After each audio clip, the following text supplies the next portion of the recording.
मेरा अपना ये मानना है कि जिस तरह के हालात हैं और जिस तरह से, तो मैं सुप्रीम कोर्ट ने एक बहुत अच्छा जो है जजमेंट दिया है और मैं निश्चित रूप से इससे पूरी तरीके से सहमत हूं कि एक बेहतर चीज को लेकर के उसने किया है और मैंने इत्तेफाक से जजमेंट को पूरा पढ़ा है। तो पढ़ने के बाद में उसने संविधान सभा से लेकर के सारी चीजों की और उसकी भावनाओं का जिक्र किया है। तो ये एक बहुत बड़ी चीज है कि उन सारी चीजों को जिक्र है कि क्या कितने पवित्र भावना के साथ में चुनाव आयोग बनाया गया और उसका होना चाहिए। लेकिन सवाल ये उठता है कि अभी निश्चित रूप से एक बांध दिया गया है, लेकिन एक उदाहरण आपको देता हूं कि सीबीआई के डायरेक्टर की नियुक्ति में 3 लोग होते हैं, विपक्ष का नेता, प्रधानमंत्री और सुप्रीम कोर्ट का चीफ जस्टिस या उनका नुमाइंदा। तो आप ये समझिए, क्या जो उतनी स्वतंत्रता डायरेक्टर की हो पाती है? शायद नहीं, लेकिन चलिए फिर भी एक उम्मीद की जाती है। लेकिन उसी तरीके से हम ये उम्मीद कर सकते हैं कि शायद एक अच्छा हो, क्योंकि उम्मीद तो करनी पड़ेगी, हमारे आपके बीच से ही निकालने हैं चाहे जैसे लोग हो।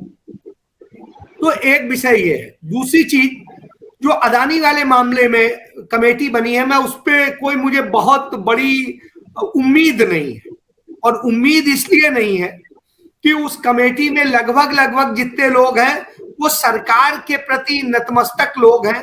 तो कितना वो स्वतंत्रता से रिपोर्ट दे पाएंगे, और उसका बड़ा सीमित दायरा है।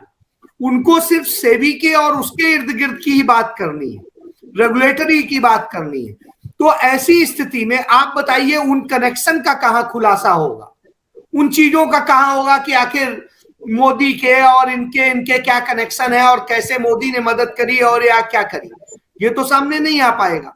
तो ऐसी स्थिति में उससे भी मैं कोई बहुत बड़ी उम्मीद नहीं रखता हूं। लेकिन चलिए, एक नैतिक बल बनेगा और उसकी उम्मीद करता हूं। तीसरी जो विषय है आज का, कि जो चुनाव थे, उपचुनाव थे और 3 राज्यों के जो चुनाव थे, इन सारे चुनाव के बाद में एक चीज है कि लोकतंत्र के लिए सोचने को लोगों को मजबूर होना चाहिए, सोचना चाहिए कि आपके साथ इतना सब कुछ हो रहा है, तो क्या आप चंद चीजों के चंद लालच में आप वोट दे करके अपना तो आप बर्बाद ही कर रहे हैं, अपने बच्चों का भी भविष्य बर्बाद करना चाहते हैं?